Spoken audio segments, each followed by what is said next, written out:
Assalamualaikum warahmatullahi wabarakatuh. Alhamdulillahirrabbilalamin. Wassalatu wassalamu ala asyrafil anbiya'i wal mursalin wa ala alihi wa sahbihi ajma'in. Amma ba'du. Perkenalkan, nama saya Sarah Afifah Anafsiyah, NIM 2023951.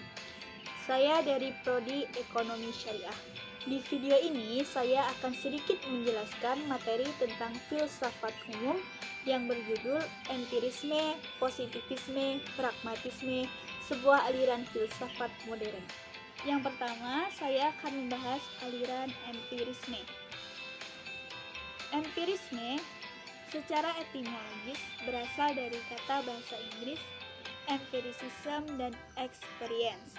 Nah, kata-kata ini berasal dari kata bahasa Yunani atau empiria dan dari kata expreti yang berarti berpengalaman dalam, berkenalan dengan, dan terampil untuk.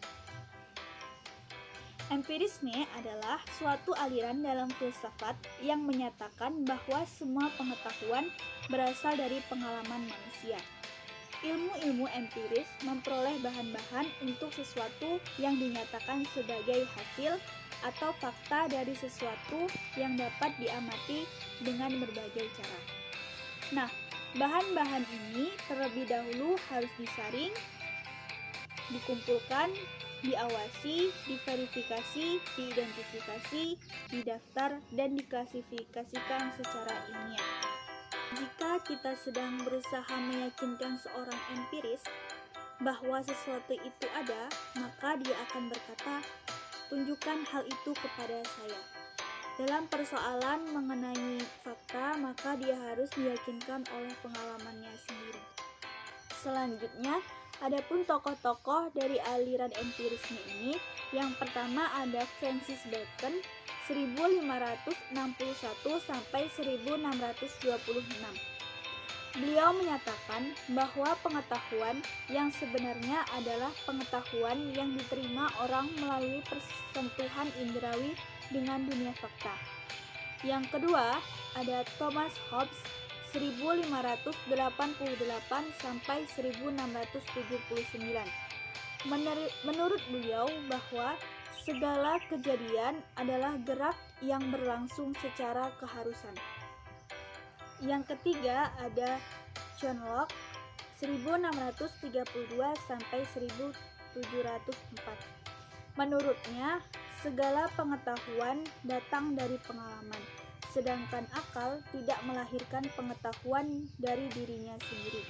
Selanjutnya, menyikapi paham aliran empirisme. Yang pertama, nilai teologis, yaitu nilai teologis mempunyai arti ketuhanan.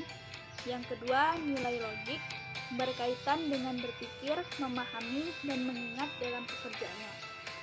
Yang ketiga, nilai fisik atau fisiologi, yaitu memaksimalkan fungsi fisik dalam menjalani kehidupan ini. Yang keempat, ada nilai etik, yaitu semua yang berkaitan dengan akhlak kita.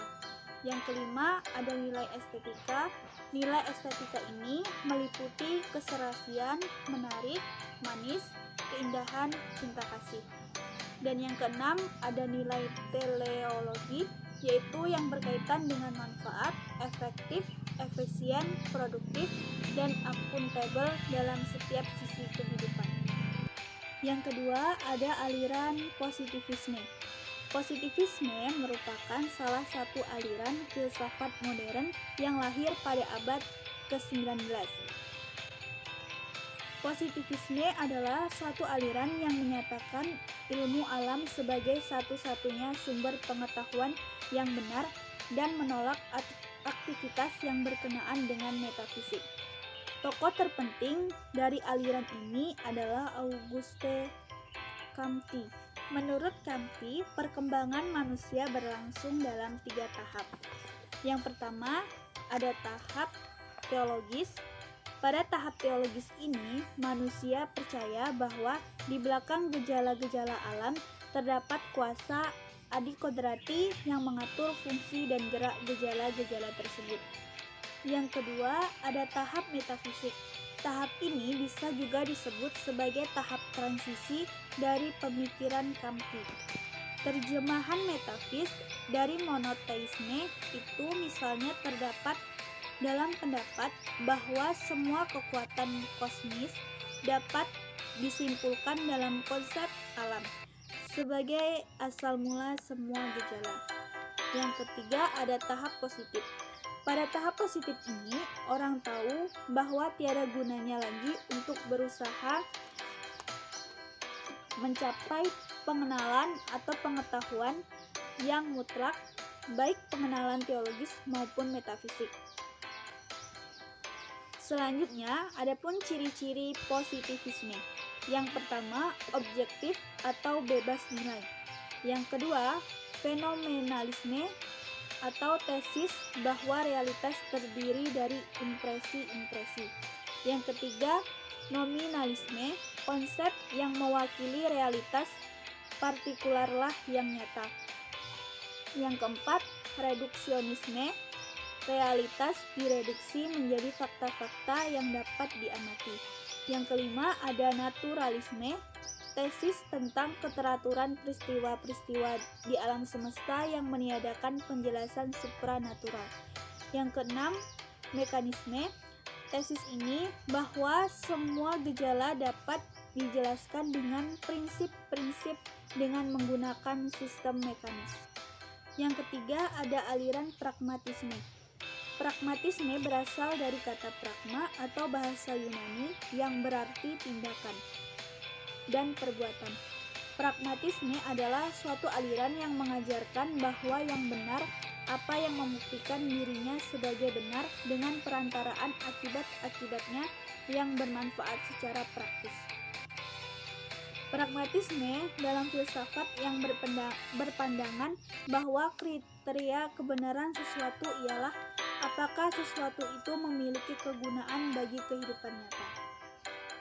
Adapun tokoh-tokoh aliran pragmatisme, yang pertama ada Charles Sandre Peirce. Dalam konsepnya, beliau menyatakan bahwa sesuatu dikatakan berpengaruh bila memang memuat hasil yang praktis. Ia juga menyatakan bahwa pragmatisme sebenarnya bukan suatu filsafat, bukan metafisika, dan bukan teori kebenaran, melainkan suatu teknik untuk membantu manusia dalam memecahkan masalah. Yang kedua ada William James. Menurut William, pragmatisme adalah realitas sebagaimana yang kita ketahui, dan menurut pendapatnya pragmatisme adalah filsafat praktis karena ia memberikan kontrol untuk bertindak bagi kebutuhan, harapan dan keyakinan manusia untuk sebagai dari masa depannya. Itulah yang dapat saya sampaikan, lebih dan kurangnya saya mohon maaf. Saya akhiri, wabillahi taufiq wal hidayah. Wassalamualaikum warahmatullahi wabarakatuh.